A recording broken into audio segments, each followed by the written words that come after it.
Do programa Diálogo Cósmico. Namastê, pessoal, um prazer estar aqui com vocês. Estamos aí aqui no fim de dezembro, né? Dia 20, aniversário de nascimento da minha mãe, quer dizer, um dia até espiritual para mim. Bom, tá? É um prazer estar aqui com vocês. Hoje eu vou falar de um assunto, já que a gente está falando de coisa espiritual, eu vou falar hoje de um assunto espiritual, não um assunto tão ufológico, mas um assunto que é profundamente importante na história do Ocidente, da cultura ocidental, e que principalmente para quem é espírita kardecista talvez não seja novidade, mas que eu acredito que é uma coisa que eu vejo que a maioria das pessoas que são evangélicas ou católicas não sabem. E eu sei, e eu estudo história, mas assim, eu acho que muita gente não sabe, muita gente...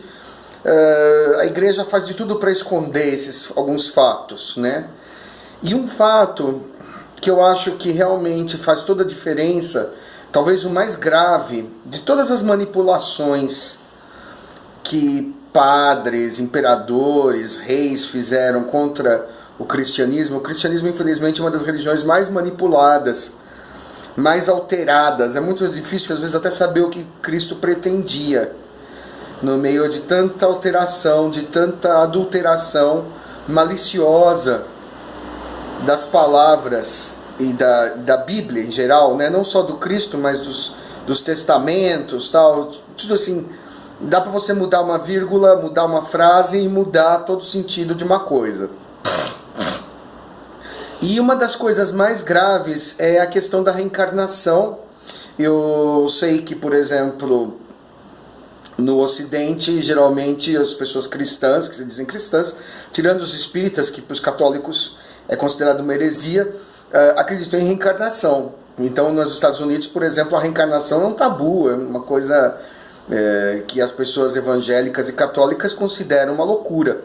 E a gente sabe que na Índia, no budismo, no hinduísmo, no budismo, nas religiões mais do Oriente, ela é a base, a reencarnação, porque se você tem uma alma eterna, afinal, você vai viver uma vez só, você vai viver 50 anos, 70 anos, ou uma criança 10 anos, 1 ano, morrer e vai ficar eternamente pagando, ou eternamente vivendo os frutos dos seus atos nesse curto período de ignorância, de limitação, né? Então, assim, é uma coisa, para mim, sem o menor sentido, né? E a gente descobre que na cultura cristã primitiva, né? Na cultura cristã até o ano 530 aqui eu tenho até o dado, 533, vai existir um concílio que vai mudar a ideia de reencarnação para encarnação única. Explicando um pouco melhor, existia um imperador em Bizâncio, né? Que é o Império Romano do Oriente, uma porção de brigas. Até se fala hoje em dia, isso aqui é uma discussão bizantina, não sei se vocês já ouviram falar isso. Discussão bizantina é assim, qual é o sexo dos anjos, que cor de roupa usa Deus, Jesus, entendeu? Assim, discussões assim de teologia boba, que eles ficavam eternamente brigando, até se matando por causa da prevalência desse grupo ou daquele grupo.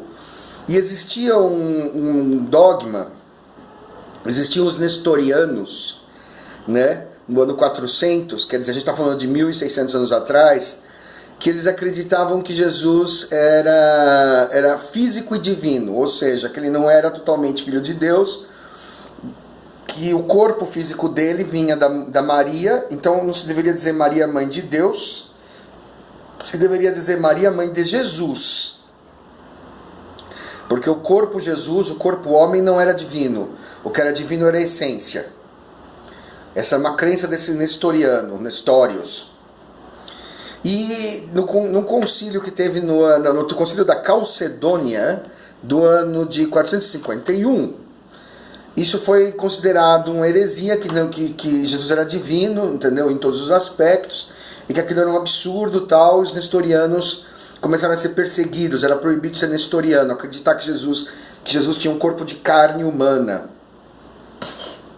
Um pouco como aquela história de se Jesus casou, se Jesus não casou, se ele casou com a Maria Madalena. Hoje em dia tem uma coisa parecida. Que existem algumas pessoas que defendem que Jesus foi um homem normal, que teve uma esposa, que teve talvez até filho, entendeu? Quer dizer, então é mais ou menos essa questão. Se Jesus era um homem material ou se Jesus era um ser totalmente divino, fora da curva. Bom, tá. Aí esse negócio perdeu e foi banido, e depois passaram-se 100 anos, lá pelo ano 530 e... Eu até que eu estou com os dados aqui para não falar bobagem. No ano 553 assumiu um novo imperador chamado Justiniano. Esse Justiniano, ele era um imperador, como todos os imperadores cristianizados, né? Quando Roma assumiu o cristianismo, quer dizer, Bizâncio estava com tudo, Bizâncio estava bem, estava poderosa, e Roma estava sendo invadida pelos visigodos. O Império Romano do Ocidente, o que era o antigo Império Romano, a antiga sede, estava ruindo, né? Já não era mais nada, entendeu? Então o bastião da cultura greco-romana era o que é atualmente a Turquia, Istambul, que é Constantinopla. Né? É muito louco pensar isso, né? Como é que os romanos decaíram tanto a ponto da capital ter que ser transferida para a Turquia? É uma loucura. E sobreviver só o lado turco, que é o atual lado turco, que na verdade eram os bizantinos, que eles eram cristãos, ainda não tinham sido islamizados. Convém dizer que a Turquia só se tornou muçulmana lá, mais ou menos na época do Brasil ser descoberto, 1000 anos depois, tá? O Império Bizantino durou bastante ainda. Depois virou o Império Otomano, que é o Império Muçulmano Turco. Bom, outra história, né? Bom, aí acontece que existia uma prostituta muito linda, chamada Teodora, e essa mulher devia ser assim, um negócio. E ela casou com... E ela seduziu um governador, né, chamado Recélebo, né, da África do Norte. E ela era filha de um domador de ursos. Tinham a luta de gladiadores foi abolida naquela época por causa do cristianismo. Então eles substituíram pelo hipódromo, pela corrida de cavalos, né? E aí tinha as prostitutas, as vagabundas, as meninas que trabalhavam, e outras pessoas que faziam shows, assim, artistas de rua, faziam um show do lado de fora do hipódromo. E o pai dessa Teodora era um domador de urso, ele brincava com urso e fazia um show com urso. E ela era uma mulher belíssima, virou uma prostituta de alto luxo. Assim, naquela época não havia tanto preconceito, ela ascendeu rápido para as alturas e meio que começou a viver como que esposa desse Recélebo. Só que a população tinha uma parte que criticava, que considerava indecente e tal. Quando o Recélebo começou a ter muita oposição, e ela também começou a se mostrar safada, golpista, desonesta, piriguete, né? E aí ele expulsou ela fugiu só com a roupa do corpo para Alexandria, começou de novo a carreira dela de prostituta de sucesso, né? E aí ela conheceu um monge, um padre chamado Eutiques, que era monofisicista, ou nestoriano. Ele acreditava naquela história do Deus, de Jesus ser homem, não ser um ser divino. Existia um monte de gente que tinha como se fossem dois partidos ou dois times, né? Existiam essas brigas no Bizâncio sobre esse tipo de assunto, né?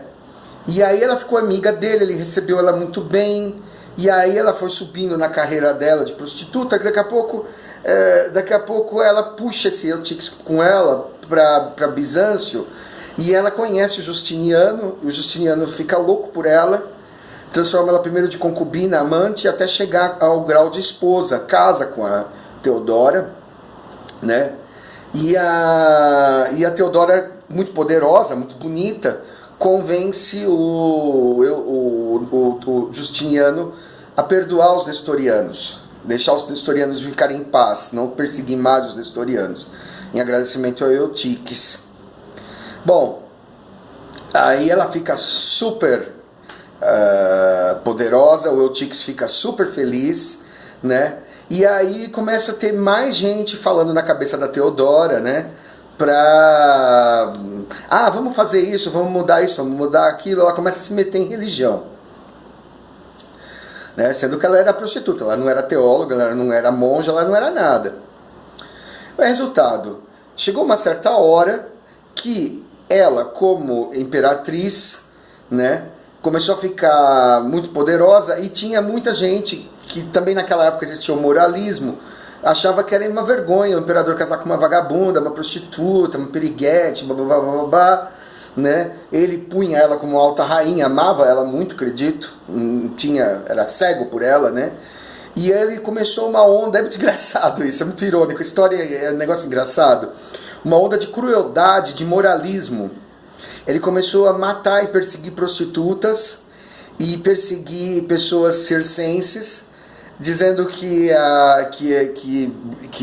Constantinopla, Bizâncio, era o lugar da decência, da moral, que onde já se viu falar que minha mulher era uma prostituta, né? Então ele virou a casaca, ele começou a se tornar um super moralista e cruel, né? um puritano, vamos dizer, justamente para limpar a barra da Teodora. É engraçadíssimo isso, né? E para exaltar mais a Teodora, surgiu uma história de deificação da Teodora. Então, assim, existe uma coisa o Calígula, os antigos romanos, né? Eles gostavam, Nero, eles tinham uma coisa de transformar o imperador em Deus, então fazer um templo para o imperador. E as pessoas punham flores e oferendas para o imperador como um Deus, né? E é lógico que no cristianismo isso não tem nexo, Deus no cristianismo, no monoteísmo, é só um, né? No máximo seria Deus e Jesus, Jesus e Deus, ou Jesus e Deus é a mesma coisa. Então não existia a possibilidade de uma pessoa se tornar um ser deificado, né? Um ser endeusado. Você não podia transformar um humano em Deus, né? Mas assim, como dinheiro compra tudo, né? Queriam transformar a Teodora em deusa. Deusa Teodora, ou Santa Teodora, ou sei lá o que. Mas provavelmente no cristianismo uma ideia de uma deusa, mas isso não cabia mais, uma santa, uma prostituta santa que né? Sei lá.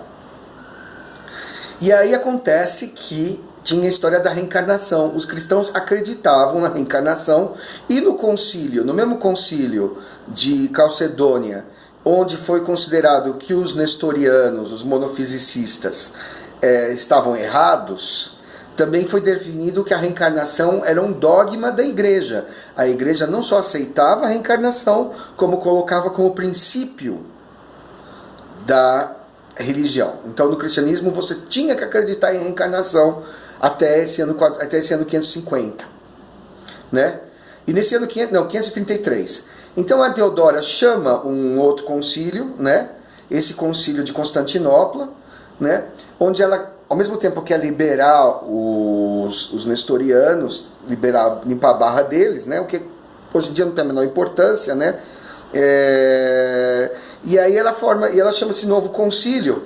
Eu estou um pouco confuso com as datas, 530, 550, mas ela é por volta dos 530, 531, 533 da era cristã. E aí essa Teodora fala assim que era para tirar a reencarnação, colocar a encarnação única como a regra. Por quê? Porque se ela fosse uma deusa, ela não poderia reencarnar, um deus não reencarna, né? E ela também não entendia a ideia de que um deus não reencarna, é uma exceção. Ela falou, ninguém mais vai reencarnar. E que, além disso, ela tinha muito medo, porque ela tinha, entre outras coisas, né? Não tanto por ser uma prostituta, mas pelo fato do marido dela ter matado as amigas dela, que eu penso, tá? Eu penso, aí eu estou conjecturando um pouco, estou saindo um pouco do estrito ditame da história, que ela foi muito má, porque ela mandou matar as pessoas que eram da classe dela, né? Ela foi uma grande traíra, se a gente for pensar, ela chegar e falar assim, mata as prostitutas porque eu não sou mais uma prostituta, né? E mandou matar um monte de gente, matou milhares de pessoas, que na época era uma coisa tolerada, entendeu? A prostituição. Ela matou um monte de gente para satisfazer a vaidade dela de virar uma deusa, que ela não virou deusa porra nenhuma, né? Morreu, né? Nem fizeram esse negócio de deusa porque era um escândalo demais, entendeu? Mas tiraram o dogma da reencarnação porque ela tinha muito medo de reencarnar uma mendiga, ou de reencarnar feia, ou de reencarnar aleijada, como se fala no kardecismo, né? Olha aquela pessoa lá, toda estrupiada, na outra vida ele foi um rei, uma rainha muito cruel, que agora está pagando seus karmas. Então a reencarnação incomoda muito as pessoas ricas e poderosas, porque as pessoas ricas e poderosas que hoje estão por cima da carniça, por exemplo, esses políticos brasileiros aí, corruptos e tal, e que vão renascer mendigos numa zona de fome, morrer de fome, entendeu? Nascer com todas as tristezas do mundo, né? Pagando seus crimes horríveis contra a humanidade, contra, né? Por exemplo, desviar dinheiro da saúde para fundo eleitoral, quer dizer, o cara vai renascer num lugar onde ele não vai ter acesso à saúde, onde ele não vai ter dinheiro para se tratar, que ele vai ser miserável. Então, o karma dá medo, né? A ideia da reencarnação implica na ideia de uma vida seguinte com que você vai pagar alguma coisa que você fez na anterior. Então, por exemplo, a reencarnação é desagradável para as pessoas poderosas. Então, a Teodora mandou tirar a reencarnação, e daqui para frente, nos outros 1500 anos seguintes, até hoje, o cristianismo defende a reencarnação única, né? Muito por culpa dessa frescura da Teodora, né? E o quanto ela foi perniciosa, né?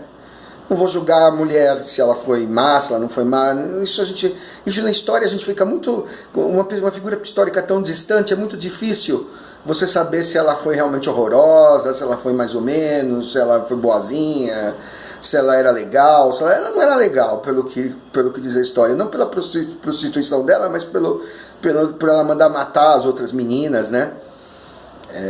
Não era necessário, quer dizer, mas é coisa da época, tá? E aí, por exemplo, no final, a gente está vivendo há 1500 anos com a ideia de reencarnação única no Ocidente, né? Que se você pensar um minuto, é uma coisa muito estranha. Por que você tem uma alma imortal para ocupar uma vida breve e limitada, que é a vida humana? Nossa vida humana é super limitada. Eu não escolhi nem o país que eu vou morar. Se eu pudesse morar, eu não moraria no Brasil, né? Se eu pudesse escolher, eu não queria ser gordo, entendeu? Quer dizer, eu acho que ninguém seria, né? Acho que também ninguém moraria no Brasil, não sei. É do jeito que... Bom, isso é outra história. Bom, acho que algumas pessoas... Bom, não sei, isso aí é coisa minha. Mas, assim, sinceramente, a gente tem uma vida muito limitada, a gente envelhece muito rápido, a gente tem a limitação do dinheiro, a gente tem... né? Então não seria justo, por exemplo, uma pessoa ser um milionário que faz tudo o que quer, um outro ser pobre, uma pessoa viver 90 anos, outra pessoa ser um bebê que morreu na maternidade, e todo mundo fica pagando eternamente, né? Ficou uma contradição no cristianismo. Se você pensar nisso, é esquisito. Se você pensar com sinceridade nisso, é muito esquisito. Ou você não tem alma, ou você tem uma alma imortal que reencarna. Porque se você tiver uma alma imortal para usar uma vez, é como se você tivesse uma joia de ouro, diamante maravilhosa, para usar um dia só e jogar fora, né? Seria a ideia da vida única, seria isso. Você ter uma coisa tão valiosa, que é uma alma imortal, mas que só se usa uma vez, e se usou bem, se usou mal, se gostou, se não gostou, acabou, e você vai ficar o resto da vida lembrando, o resto da eternidade lembrando o que você fez, né? É muito doido, tá? Então, infelizmente, Teodora, né, fez cocô no maiô e estragou basicamente a doutrina cristã com essa loucura que eu acho uma loucura de vida única, né? Embora no islamismo também exista essa ideia, eu imagino porque o islamismo já surgiu depois disso, né? Também a ideia de que você dorme e espera o juízo final dormindo, entendeu? Que é pior ainda, né? Não é nem que você vai para o céu, no islamismo você fica dormindo esperando o juízo final. Alguns evangélicos acreditam também nisso, né? Descansando no túmulo até chegar o juízo final e Deus fazer o julgamento de quem é bem-aventurado e de quem não é. Que na minha opinião é mais doido ainda, né? Entendeu? Com respeito a todo mundo, cada um acredita no que quiser, mas assim, isso não entra na minha cabeça, entendeu? Isso são como peças de um quebra-cabeça que não encaixam, né? Tá? Então quem é espírita realmente está certo em dizer que o cristianismo mais antigo, mais primitivo, anterior, na verdade nem o primitivo, porque primitivo se refere àquele das catacumbas, mas o cristianismo original, eu diria, até o ano 531 ou 533, admitia a reencarnação como uma coisa normal, tá? Isso realmente os kardecistas estão certos, ok? Chico Penteado, programa Diálogo Cósmico e Namastê. E caso eu não faça outro vídeo, Feliz Natal, Próspero Ano Novo para todos.